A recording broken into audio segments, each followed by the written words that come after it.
that issue? Yeah, look, we can't stop climate change. Okay, so what we need to do is we need to prepare for climate change. That means making sure that our SES is out there really well stacked. Our emergency services are out there; they're really stacked up as well. Voluntary national service certainly look at doing that. The other thing is, I have no problems with an ETS. However, I'm not prepared to go into those agreements until our other trading partners are doing the same thing. Otherwise, we're the ones that are going to be putting out like we did last time, and others aren't contributing, and therefore it's costing us more. But you know what? I won't. When it comes to climate change, what I won't have is pensioners paying more for their electricity. Okay, because that's not on. Josh Frydenberg. Well, there is a huge amount happening with the government's approach to mitigating carbon footprint.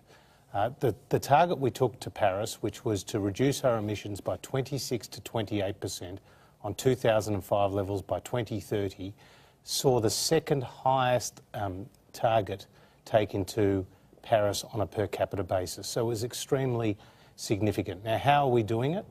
We have an emissions reduction fund which is looking for the lowest cost abatement. It's actually a market-based mechanism where we go out to businesses and we say, if you reduce your emissions below business as usual, we'll incentivise you to do that. We have billions of dollars of your money going to support new renewable technology through the Clean Energy Finance Corporation and through ARENA. We have a national productivity plan to boost energy efficiency by 40% over the next few years. These are very significant initiatives. Now, I go around the world in my role as Energy Minister, and I'm engaging with other countries and other leaders, and they have acknowledged that under Malcolm Turnbull there has been a significant change, and that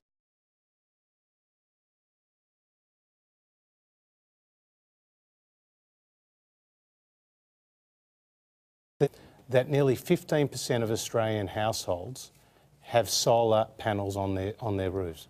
That's the highest number of solar panels on people's roofs per capita anywhere in the world. I mean, we are taking up this renewable energy in large amounts. It's working in reducing our carbon footprint, and it is being acknowledged through the world. Oh, do you know what? Can I just ask something? So while you're on that, can you promise these people here, when it comes to the Clean Energy Finance Corporation and ARENA, you have no intentions in the future of wiping them out? Because they are actually...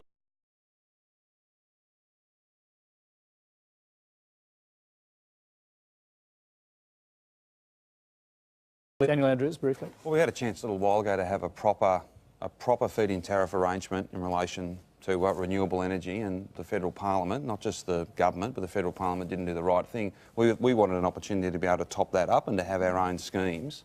You know, for me, this is about, there is some urgency. You've only got to get the briefings from all the emergency services heads that I do. We've just had a really long, hot, dry and dangerous bushfire season. It came much earlier. All of these things are very real, and we all confront them in different ways.